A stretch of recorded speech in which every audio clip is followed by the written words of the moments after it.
ನಗರದ ತಾಲೂಕು ಕಚೇರಿಯಲ್ಲಿರುವ ಚುನಾವಣಾಧಿಕಾರಿಗಳ ಕಚೇರಿ ಸಭಾಂಗಣದಲ್ಲಿ ಶುಕ್ರವಾರ 1 ಗಂಟೆಗೆ ಸೆಕ್ಟರ್ ಅಧಿಕಾರಿಗಳ ಸಭೆ ಜರುಗಿತು.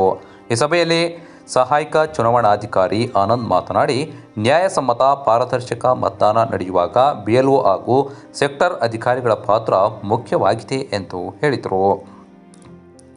ಈಗಾಗಲೇ 260 ಬಿಎಲ್ಒಗಳಿಗೆ ಮತದಾನದ ದಿನದಂದು ಕಾಲಕಾಲಕ್ಕೆ ಮತದಾನದ ವರದಿಯನ್ನು ಮೊಬೈಲ್ ಆ್ಯಪ್ನಲ್ಲಿ ಎಂಟ್ರಿ ಮಾಡುವ ಬಗ್ಗೆ ತರಬೇತಿ ನೀಡಿದ್ದು, ಸೆಕ್ಟರ್ ಅಧಿಕಾರಿಗಳ ವ್ಯಾಪ್ತಿಯಲ್ಲಿ ಬಿಎಲ್ಒಗಳ ಮೊಬೈಲ್ ಸ್ಥಗಿತಗೊಂಡಾಗ ಅಥವಾ ಆ್ಯಪ್ ತಾಂತ್ರಿಕ ದೋಷವಾದಾಗ ತಕ್ಷಣ ಸಂಬಂಧಪಟ್ಟ ಸೆಕ್ಟರ್ ಅಧಿಕಾರಿಗಳು ಅದನ್ನು ಸರಿಪಡಿಸುವ ಕೆಲಸ ಮಾಡಬೇಕು.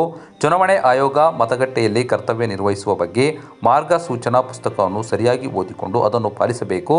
ಎದುರಾಗಬಹುದಾದ ಸಮಸ್ಯೆಗಳನ್ನು ಚರ್ಚಿಸಿ ಪರಿಹರಿಸಿಕೊಳ್ಳಬೇಕು ಎಂದು ತಿಳಿಸಿದರು. ಈ ಸಂದರ್ಭದಲ್ಲಿ ತಹಶೀಲ್ದಾರ್ ರೇಹಾನ್ ಪಾಷಾ ಹಾಗೂ ಚುನಾವಣಾ ಶಾಖೆಯ ಅಧಿಕಾರಿಗಳು ಹಾಗೂ ಸೆಕ್ಟರ್ ಅಧಿಕಾರಿಗಳು ಕೂಡ